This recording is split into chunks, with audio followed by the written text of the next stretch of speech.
Hey there, welcome back to 7-Minute Books. I'm Sam, and today we're talking about Brett Scott's, a book that seriously made me rethink every time I tap my phone to pay for coffee. Sophie, I have to ask, did you feel a little paranoid after reading this? Hello. And yes, absolutely. But also kind of empowered. Like, the book gave me this whole new lens for seeing something we do every single day without thinking. Scott's big argument is that we're in the middle of a quiet war between two kinds of money: physical cash, which he calls crowd money, and digital money, which he calls cloud money. And the fight over which one wins is not just about convenience. Right. And he starts by redefining what cash actually is. I love the point that a banknote is a bearer instrument.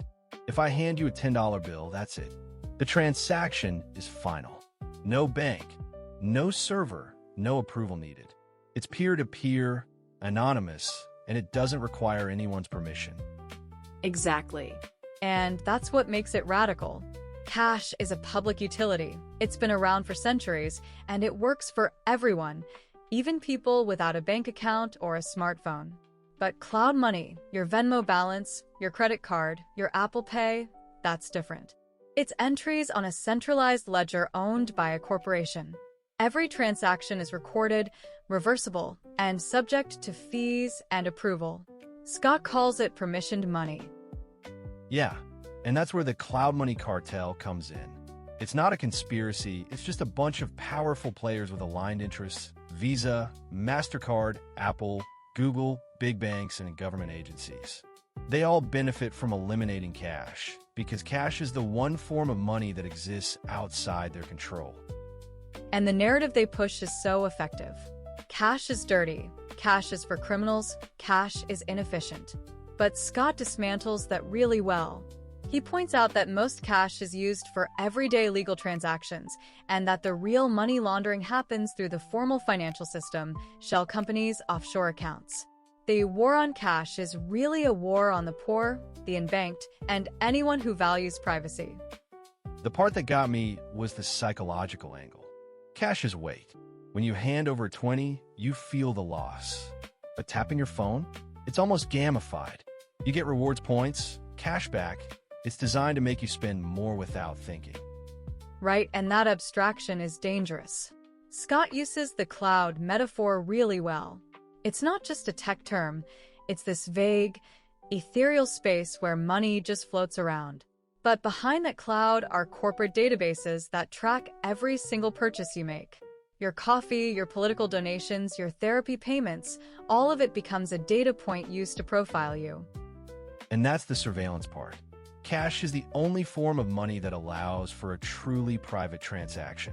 In a cloud money world, your ability to spend depends on your credit score, your social credit, and that data can be sold, hacked, or used against you. Scott warns that the West is building its own version of China's social credit system, just through private companies instead of the government. He also takes on central bank digital currencies, or CBDCs. On the surface, a digital dollar sounds like a public good, but Scott is deeply skeptical. He argues that CBDCs would give the state the power to program money, to make it expire, to restrict what it can be spent on, to impose negative interest rates directly. It's a power grab. Yeah, that was chilling. The idea that your money could have an expiration date, or that the government could freeze your wallet and effectively banish you from the economy. Scott doesn't want to abolish digital money. He advocates for a pluralistic system where cash, private cloud money, and public digital currencies coexist, with strong legal protections for anonymous physical currency. And the book is not just a critique, it's a call to arms. He wants us to see the defense of cash as a political issue. We need to harden cash, make it more accessible and resilient, instead of apologizing for it. Because at the end of the day, the fight to keep cash alive is a fight to keep the economy grounded in the real world and to preserve a space for private, peer-to-peer exchange. So my single takeaway? The future of money isn't just about technology. It's about who gets to decide who can pay, who can save, and who can participate in the economy. And that crumpled bill in my pocket is actually a pretty radical tool for liberation. And honestly, if you want to go deeper, the whole library is over at 7minutebooks.com/app with over 6,000 fiction and nonfiction titles you can read or listen to in any language. It starts at $2.99 a month, $9.99 a year, or $19.99 once for lifetime access. Brett Scott's is a powerful reminder that sometimes the simplest technology, a piece of paper and a metal coin, can be the most radical defense of freedom we have left. We'll see you in the next one.